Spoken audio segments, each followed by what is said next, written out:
Kailangan mo, sabay-sabay na yan, kamatis, sibuyas, celery, pero yung tangkay. Gisa na yan sabay-sabay sa low heat hanggang para siyang matunaw. Pero huwag mo tutunogin.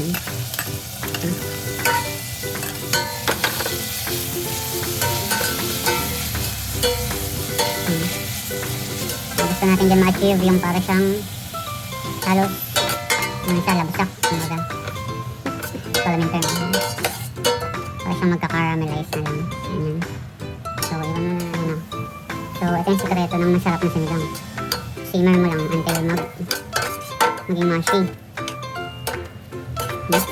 Hanggang sa mamaya parang ano lang yun. Magsasabaw siya. Stir mo occasionally para madurog. Ngayon, bakit kuya? Ano? Ang cringy nito. Bakit ganyan yung slice mo ng sibuyas maliliit? Hindi tulad sa sinigang, di ba? Ibang sinigang kasi, parang 4 na cuts lang, okay na. Ito kasi, gusto natin ma-achieve na maging saucy lahat, maging mushy lahat. Mula sa kamatis, hanggang sa sibuyas. Kasi yung usual na sinigang, yung 4 na hati. Kumaga hindi siya lumalasa ng todo dun sa pinaka-sabaw. So ito, since mas mushy siya, mas durog, no? Mas na-incorporate siya dun sa sabaw.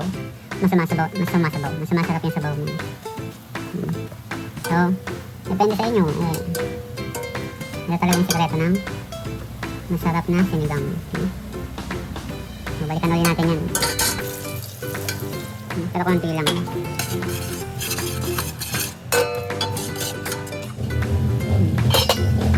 So, okay na. Medyo ano siya. Medyo machine siya. This time, yung boto-boto. Yung magpapalasa dun. So, lagyan na natin yung pork. 1 kilo to. Half kilo ng buto, half kilo ng kasim.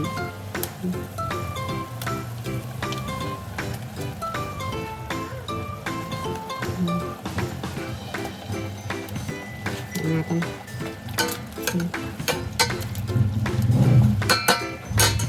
Ang time na ito, pwede na natin timplahan niya ng paminta. Depende sa inyo kasi pwede natin mapaminta. Betchin tansya lang, pero okay na to. Asin konti lang muna, magdagdag kayo mamaya kapag tatabangan kayo. Okay na yung kulang, huwag lang sobra. Ilalagay muna natin yung asin dito para lumasa lang yung karne.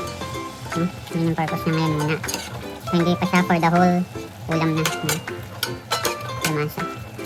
Yun yung last part, asin. Para saktong-sakto yung timpla mo.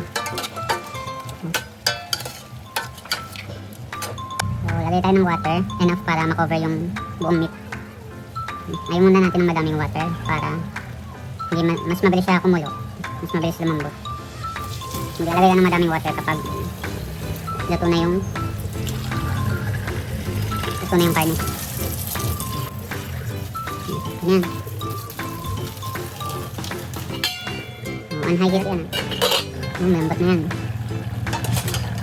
Para masyadong malambot, ito kami yung taba. Nagsaslide saka sa karne. Tapos yung sibuyas, hindi mo na halos makita kasi natunaw na along with kamatis. So, siya na yung pinakasabaw niyan. Diba? Ang ganda ng kulay ng sabaw. Saka tayo mag-add ng water. Kasi, meron tayo sa sabaw. Doblein lang natin yung level. Siguro okay na yan. Madami na itong sabaw. Okay na ba? Konti pa.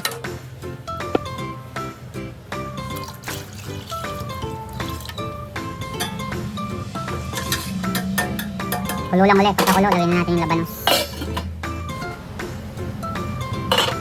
Yun o. Pagkakulo, lambot na yan. Lagyan natin yung labanos. Labanos. Lagyan natin yung tangkay ng kamote. Matigas yan. Kamote tuloy. Tangkay ng kangkong. Mamaya yung dahon. Pinakahuli ang dahon. Okay. Okay. Very good. Ay tayo 5 to 7 yung haba.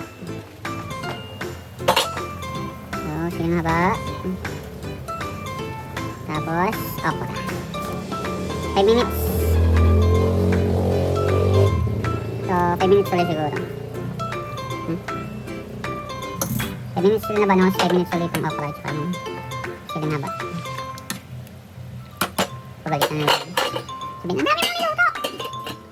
Dalawa lang kayo kakain! Ouch. 5 minutes. So, ngayon.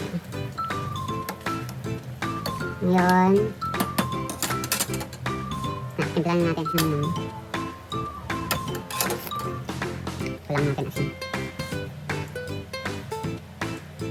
So, yun lang. Tapos, tikman mo ulit. Ito, sampalok mix. Mga ganyan muna. Ito muna para matansyon.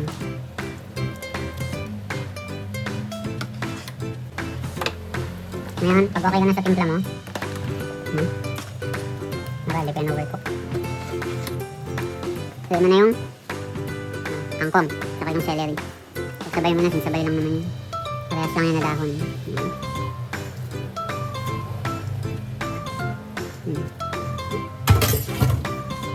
Hindi mo ng konti. Uy. Uy, sarap yan. Halo.